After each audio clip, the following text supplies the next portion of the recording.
আসসালামু আলাইকুম। আপনাদের দৃষ্টি আকর্ষণ করছি সিদ্ধান্তে আসার আগে একটি উদাহরণ দিয়ে শুরু করি। যে ধরুন একটি পরীক্ষা হলে পরীক্ষা হচ্ছে 3 ঘন্টার, আস্তে আস্তে 1 ঘন্টা শেষ হয়ে গেল, তখন স্যার 1 ঘন্টা দিয়েছে। সে 1 ঘন্টা হওয়ার কারণে যে হাত থেকে 1 ঘন্টা চলে গেল, সেই জন্যে যারা বুদ্ধিমান স্টুডেন্ট, যারা বুদ্ধিমত্তার অবকাশ দেখায়, তারা কিন্তু সেই 1 ঘন্টা হাত থেকে চলে যাওয়ায় তারা কিন্তু দুঃখ প্রকাশ করে, তারা কিন্তু টেনশন করে, দুশ্চিন্তা করে এবং তারা ভাবে, প্রস্তুত গ্রহণ করে যে আগামী 2 ঘন্টা কিভাবে কাজে লাগাবে, কতটুকু সময়ে কাজে লাগাবে।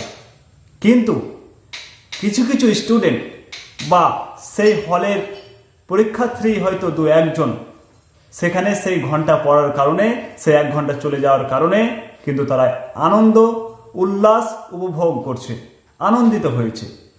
অনুরূপ 2 ঘন্টা হয়ে গেল, 2 ঘন্টা হয়ে যাওয়ায় আবারও 1 ঘন্টা। তখন কিন্তু যারা মেধাবী ছাত্র, যারা বুদ্ধিমত্তার প্রকাশ করে, যারা বুদ্ধিমান স্টুডেন্ট, তারা কিন্তু আরও বেশি গভীরভাবে চিন্তা ভাবনা করে এবং তারা আরও দুশ্চিন্তায় পড়ে যায় এবং তারা আরও দুঃখ প্রকাশ করে। কিন্তু যে স্টুডেন্ট আগেবারে উল্লাস উৎসব আনন্দ উপভোগ করছিল, সে কিন্তু অনুরূপ দ্বিতীয়বারে সেম কাজ করছে। ঠিক তেমনই 3 ঘন্টা হয়ে গেল, পরীক্ষা শেষ হয়ে গেল, তখন 3 ঘন্টার ঘন্টা হয়ে গেল, কিন্তু সেই স্টুডেন্ট আবারও উল্লাস আনন্দ উপভোগ করছে।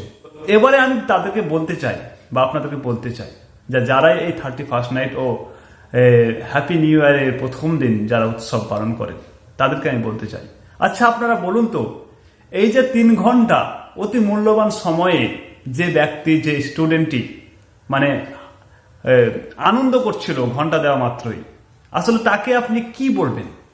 নিশ্চয়ই আপনাদের মস্তিষ্ককে কাজে লাগিয়ে নিশ্চয়ই বলবেন সে অতীব গর্ধব, পাগল, মূর্খ এবং সেই ছেলে অতীব খারাপ ছেলে, বিকৃত মস্তিষ্কের ছেলে। এবং এমনও বলতে পারেন যে সেই ছেলেটিকে তুলে ডাস্টবিনে ফেলে দেওয়ার মতো ছেলে। তাহলে এখানে আমরা কি মেসেজ পাই, আমরা কি বুঝতে পারি?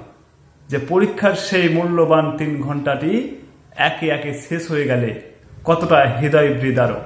কিন্তু যে এই হই হুল্লোড় করছিল, সে কিন্তু এই সময়ের মূল্য দিতে জানে না বা সময়কে মূল্যায়ন করতে জানে না।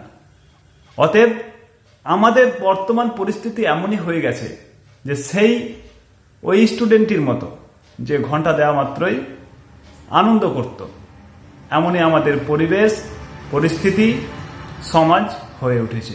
কারণ আমাদের জীবন থেকে, আমাদের লাইফ থেকে তিলে তিলে একটি করে বৎসর বিগত হয়ে যাচ্ছে, কিন্তু আমরা সেই দিকে না তাকিয়ে সেই বোকা, গর্ধব, মূর্খ, পাগল স্টুডেন্টের মতো আমরা প্রত্যেক বৎসরের ন্যায় এবছরও হয়তোবা আগামীতেও আমরা এভাবেই উৎসব উল্লাস আনন্দ করতেই থাকব। কিন্তু আসলেও কি আমরা এই সময়ের সঠিক মূল্যায়ন করতে পারছি বা জানি? আমরাও কি সেই স্টুডেন্টের মতো ডাস্টবিনে পড়ে যাওয়ার মতো নয় কি? আপনাদের সামনে, আপনাদের কাছে, আপনাদের মস্তিষ্কে, আপনাদের বিবেকে আমার এই প্রশ্ন।